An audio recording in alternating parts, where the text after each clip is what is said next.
Hi guys, welcome to പുതിയ ദിവസം. ഈ കാടും ഒന്നും ചാടിക്കടന്ന് പോണത് എടുക്കാറ് വീക്കെൻഡ് അല്ലേ കോഴിക്കോട്ടേക്ക് തിരമാലെണ്ണാണ്. ഇതിന്റെ അവസ്ഥ ഒന്ന് ആലോചിച്ച് നോക്കിയാൽ പെട്ടെന്നുള്ള വെപ്രാളത്തിൽ പല്ലച്ച ബ്രഷ് വരെ പോക്കലിട്ട് വന്നിക്കുന്നത്. ആൾക്കാർ മനസ്സിലാക്കട്ടെ ഞാൻ കുറച്ച് വൃത്തി വെടുപ്പുള്ള കൂട്ടത്തിലാണ്. വീക്കെൻഡ് വൈബാക്കാൻ ഞാൻ ഒറ്റക്കല്ല, നമ്മൾ ടീമുണ്ട്. ടീമില്ലെങ്കിൽ നമ്മളില്ലല്ലോ, നമ്മൾ വളരുമ്പോൾ നമ്മൾ ടീം വളരണം. ബീച്ചിൽ തിരമാലെണ്ണ മുന്നേ ഹൈലൈറ്റ് മാളത്തെ കുട്ടികളെ സെൻസസ് എടുക്കുക. അല്ല അങ്ങനല്ല, ഹൈലൈറ്റ് മാൾ നല്ല രസമുള്ള കുട്ടികളുണ്ടാവില്ല, ഒന്ന് ചിരിച്ചിക്കാനൊക്കെ പോവാന്ന്. ഹൈലൈറ്റ് മാളൊക്കെ ആകെ മാറിക്കണം. താഴത്തേക്ക് മേലൊക്കെ നോക്കുമ്പോൾ ദുബായ് മാൾ മാറി കന്തൂർ ഇട്ടിക്കണം അറബികളൊക്കെ പോകുന്നുണ്ട്. ഏതീ മോയിന്റ് മേത്ത് കൂടെ കഞ്ഞും ചോറൊക്കെ ആക്കി കുപ്പായിട്ടിക്കണ ഒരു മാൾക്ക് വന്നിക്കണം ഒരു ബേളി ചങ്ങായി. പിന്നെ ഒരു കുപ്പായം വാങ്ങി കൊടുത്തിട്ട് ബാക്കി ആരോട് എങ്ങോട്ട് പോവും?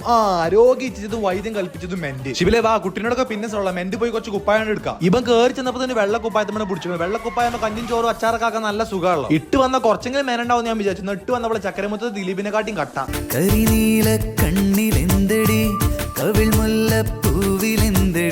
അഫ്താബിന്റെ എന്നെ കൂടെ മഴക്കാലൊക്കെ കൊളത്ത് ചാടുമ്പോൾ ടൗസർ എടുക്കാനാണ് ടൗസർ നോക്കുന്നത്. ഇതൊന്നും നോക്കി കോഴിക്കോട് ഹൈലൈറ്റ് മാളത്തെ മെന്റിൽ എന്തോ ഒരു കളക്ഷൻ ഇടാം. മണ്ടിട്ടും കൈയിടില്ല, നോക്കിയിട്ട് തീരുന്നില്ല. ഒരു തൽക്കം ഇങ്ങോട്ട് നോക്കാൻ തുടങ്ങിയാൽ മറ്റേ തല വരെ കിടിലം കളക്ഷൻസ്. ഇതൊക്കെ നോക്കി നല്ല പളപള മിന്നുന്ന കുപ്പായങ്ങൾ, നല്ല ജെൻസ് കിഡ്സ് വൈബ് ഉണ്ട്. അതിന്റെ ഇടയിൽ കൊണ്ട് കുറച്ച് 50 വലുപ്പമുള്ള കുട്ടികളുടെ കാലിലോട്ട് മുട്ടി തിരിഞ്ഞ് നിൽക്കണേ.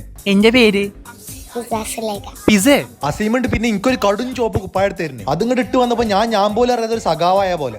ചോര വീണ മണ്ണിൽ നിന്നുയർന്നു വന്ന പൂമരം. നോക്കേ ഇജ് എങ്ങനെ തലകുത്തി മറിഞ്ഞാലും 149 റുപ്യന്റെ അടിയിലും 990 റുപ്യന്റെ അടിയിലല്ലാതെ മെന്റിൽ ഒരു ഡ്രസ്സും എനിക്ക് കാണാൻ പറ്റില്ല. നമ്മൾ പിന്നെ നമുക്ക് ആവശ്യമുള്ളതൊക്കെ വാങ്ങി ബില്ലടിച്ച് ഇനി ലൊക്കേഷൻ മറക്കാണ് കോഴിക്കോട് ഹൈലൈറ്റ് മാളത്തെ ഫസ്റ്റ് ഫ്ലോറത്തെ മെന്റ്. അവിടുന്ന് പിന്നെ അത്യാവശ്യം കുട്ടികളെ കളക്ഷൻ കൊടുത്തു നമുക്ക് ബീച്ചിൽ പോകാൻ വേണ്ടി ഹൈലൈറ്റ് മാളിൽ നിന്ന് ഇറങ്ങി. കാർ എടുക്കാൻ നേരത്തെ ഡാനിഷ് ഈ കടന്ന് വേദന കൊണ്ട് പൊളയണത് എന്തിനാണ് നിങ്ങൾ കമന്റ് ബോക്സിൽ അറിയണ ഒരു കമന്റ് ഇട്ടാളി. ബീച്ചിൽ എത്തി അവിടെ കുറച്ചേരം മുട്ടി തിരിഞ്ഞപ്പോഴാണ് മറ്റേ ചക്കരട്ടായി ഈച്ചനെ പൊതിനാരി 3 കുട്ടികളെന്നൊക്കെ ഇന്നാണ് പോയിഞ്ഞത്. ഇത് വെറും 3 കുട്ടികളല്ല, ഈ 3 കുട്ടികൾക്ക് ഒരു പ്രത്യേകത. ഈ 3 കുട്ടികളെ പേര് ഫിദാണ്. ഞാൻ പിന്നെ ആരെ കണ്ടാലും വളവളാന്ന് പറഞ്ഞുകൊണ്ട് കുറച്ചേരം അയറ്റാളെ മോട്ടർ അയക്കാണ്ട് അവിടെ തന്നെ നിന്ന്. പിന്നെ ഒരുത്ത അന്തം വിട്ടാണ് കുറച്ചേരം നോക്കിക്കണം. അപ്പൊ ഞാൻ പറഞ്ഞെടുത്ത് ഞാൻ തന്നെ ജസ്റ്റ് ഫോർ അപ്പൊ അവന് കുറച്ച് അന്തം വെച്ചും ചെയ്യും. കുറച്ച് അപ്പുറത്തൊക്കെ ഞാൻ വിചാരിച്ചു വലിയ സ്ഥലക്കച്ചവട കല്യാണാലോചന എന്തോ നടക്കണം. പക്ഷെ അതൊന്നല്ല, ഈ ചെറിയ കുട്ടികൾ അവിടെ നിങ്ങൾ ലുഡോ കളിച്ചാടാ. So that's it for today. എന്താ ചെയ്യാ? എല്ലാവരും ഫോളോ ചെയ്യാ.